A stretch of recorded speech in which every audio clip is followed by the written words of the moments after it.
They are not just in the profession originally associated with the women, they are in high demand for reasons their clients describe as proficiency at work. Here is more.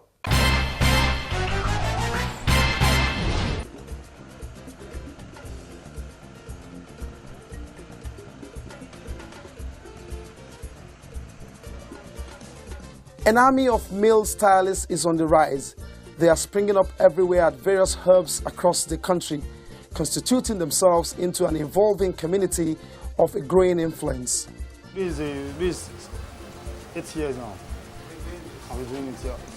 With the learning and I learned for 3 years, but since then I've been in the game for the past, let me say 6 years now. With the learning with the everything is 8 years. Yeah, 8 years, yes. How do you find your job? My auntie pushed me in. She deceived me that she would take me to abroad. You have to go and learn it. I say, wow, no, I won't. Then I don't have interest in it. So now take me down to downtown to learn. You know downtown is Sulu now. Yeah. But it's almost. I start with the area. That is 2005. But then I don't have interest in it now. You understand? They have to drive me away the way I'm doing then. As time goes on, I let her create this thing. I love this work. Well, I think it's nice. So now I just start doing it myself. So after then, I came back to Ikeja. So since then, I've been in Ikeja working. Interestingly, societal response is changing, especially as it concerns the community they serve.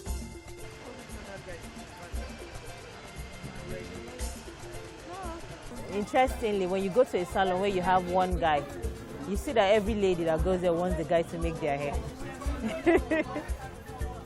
And then it's always like, I don't know, it's more or less like, it's the most times, the guy is even usually better than the ladies. Do you understand? So that is it. I've witnessed like 3 or 4 occasions of that. Patronage, as it stands, is not a problem, as some of the female clients say they prefer the male practitioner to their female counterparts. I think it's just professional, and the fact that we believe like a lot of men tend to cut hair and make hair better than women, especially in the issues of fixing short hair, cutting special styles. A lot of guys tend to do it very well because they're also very patient.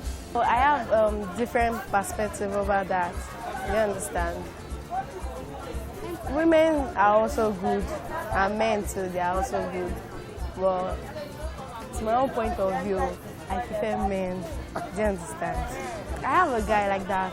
He stays at Abulioja. You understand? He's very neat one.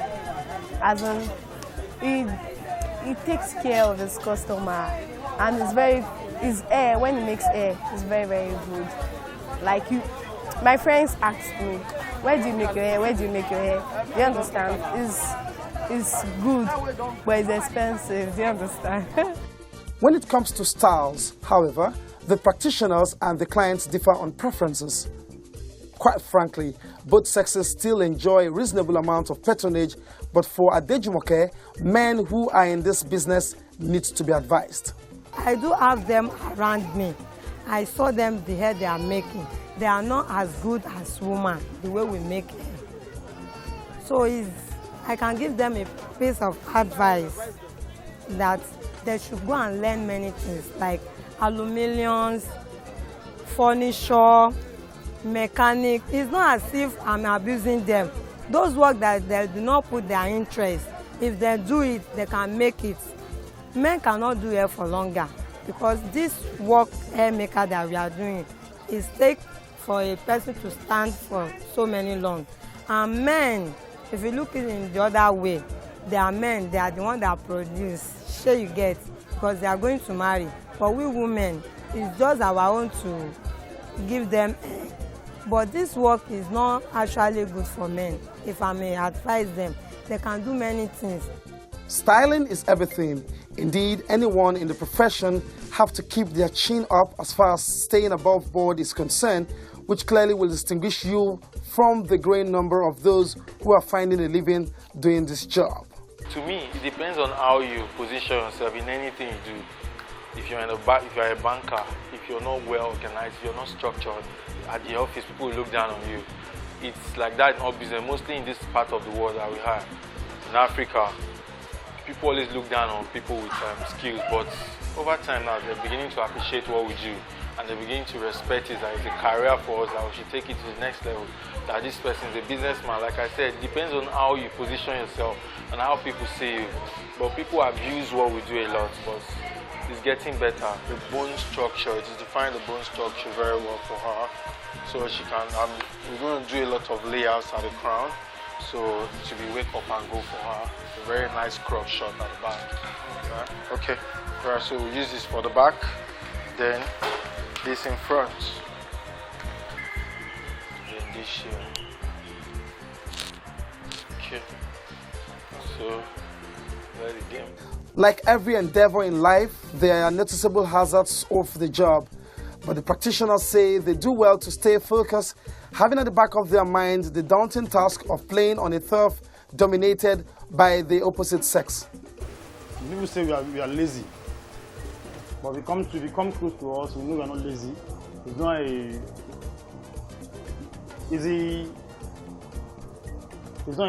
easy work. If you don't have experience in it, you can't do it. Can you understand me? Why do you think you're lazy when you're working?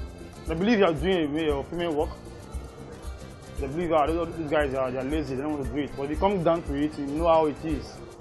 The man doing a lady's it's not a day job. Well, how I've said anything, it's still considered a female business. It's still considered a woman's job. So even when we find men in the industry, you know, people raise eyebrows, you know, like, a man, is it good? And most times they get clients, you know, women, out of curiosity.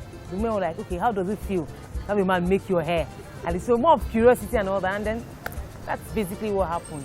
I think the sky is wide enough for everybody, as long as you have your own innovations, and creativity is the in thing. As long as you can, it's coming from the era of gender thing. So it's whatever you have to bring to the table. That is it. So as long as you are creative, you watch out for new ideas. Like most times when he does my hair, I've been to a lot of times, like somebody was like, who do your hair, you know, who does this kind of hairdo for you? I was like, I give them his numbers and all that. So basically, it's a matter of what you can bring to the table. Expanding our search on the fast-growing community of men who engage in this trade, we visited another popular hub in Ogba, Lagos, Southwest Nigeria, and the story resonates in a consensus of the people who are so determined to follow their passion and what some say is a natural call. You know, everybody has what they like, what they have to learn. And this one comes from my own mind. I learned so many other jobs. Actually, I don't like it. It's not giving me good money. But like this, I know how much I make because I produce my whole week. Something like this. I know how much you watch. Even some of my boys, they are in outside now, making it too. I probably like the job. It's all-rounder in world. Because I believe when I travel a lot, I can't do the rest job in abroad. But this one, it will give me more advantage of future for me to upgrade in life. Would they have failed if engaged in crafts and works easily identified with the male gender? Or is it a classified form of laziness? No. Being a hair braider, do you know how much creativity goes into that? It's not easy braiding.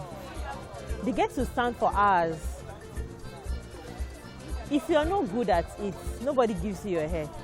As in your head, as in you don't play with people's hair now.